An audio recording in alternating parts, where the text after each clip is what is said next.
Chapter 28. The Roman Empire. The Roman gods.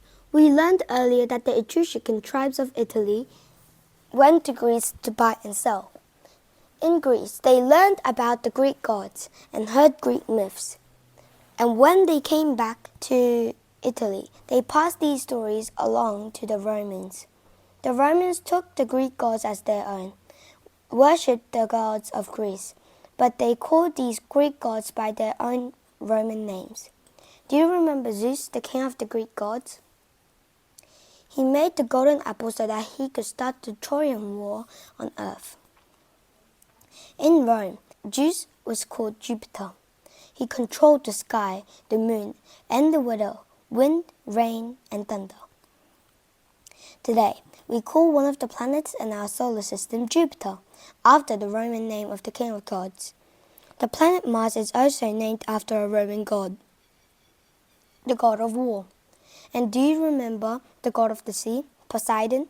He tried to keep Odysseus from getting home. Romans also called the sea god Neptune. Our solar system also has a planet named Neptune. The Romans told stories of their gods to explain the natural world. One story about Ceres and her daughter Proserpine tries to show why winter and summer come every year. One day Ceres, the goddess of harvest, and her daughter Proserpine were roaming through the woods. Wherever Ceres stepped, a ripe grain sprang up. Whenever he touched the tree, fruit blossomed beneath her hands. Her daughter followed along behind her as a beautiful springtime with long golden hair. Ceres stopped for a moment to drink from a cool stream. While she drank, Proserpine wandered away to a beautiful clump of lilies nearby. As she bent down to pick them, the ground suddenly opened beneath her and she disappeared. When Ceres looked up, Ceres called, "Proserpine, where are you?" But there was no answer. For 14 days, Ceres wandered the earth, looking for her lost daughter.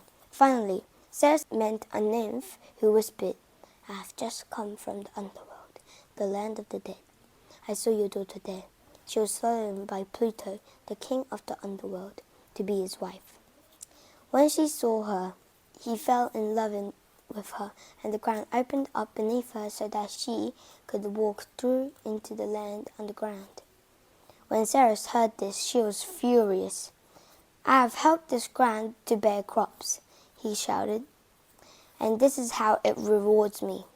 I'll curse it until it is dry and empty of all life." Instantly, the trees around it began to turn brown, and the leaves fell from them. The grass died, and the flowers withered. With great rage, Ceres turned and climbed up into the heavens, all the way to the palace of Jupiter, the king of the gods. "Jupiter," she said, "force Pluto to return my daughter to me. If you don't, I'll never let spring come to the earth. There will never be fruit, or grain, or grass again. The earth will always be as dead and hard as my heart without my daughter." Jupiter thought about this. "Very well," he said at last. "I'll tell Pluto to let your daughter go, on one condition. She can leave the underworld as long as she hasn't eaten or drunk anything in the palace of Pluto. But if she ate or drank with him there, she will have to stay." Suddenly the earth cracked open. There stood Proserpine beneath tall, dark men in black cloak. "Pluto, lord of the underworld." "My daughter," Ceres exclaimed. "Wait," Jupiter said. "Proserpine, have you eaten or drunk anything in the underworld?" "Hardly anything," the girl said. "I only ate 6 seeds from a pomegranate just a few minutes ago." "Then you must stay with Pluto," Jupiter said, but Ceres refused to give in. "If I don't get my daughter back, spring will never come again."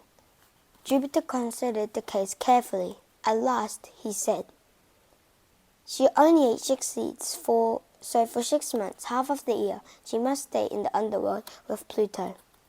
But for the other 6 months, she can come and live with her mother in the world above." And so Proserpine spends 6 months of every year in the underworld. When she is in the palace of Pluto, her mother Ceres mourns and weeps. The leaves fall from the trees, and the grass turns brown, and the flowers die.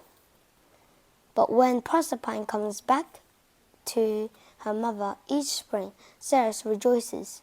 The leaves of the trees begin to grow, the grass turns green again, and the flowers begin to bud and bloom.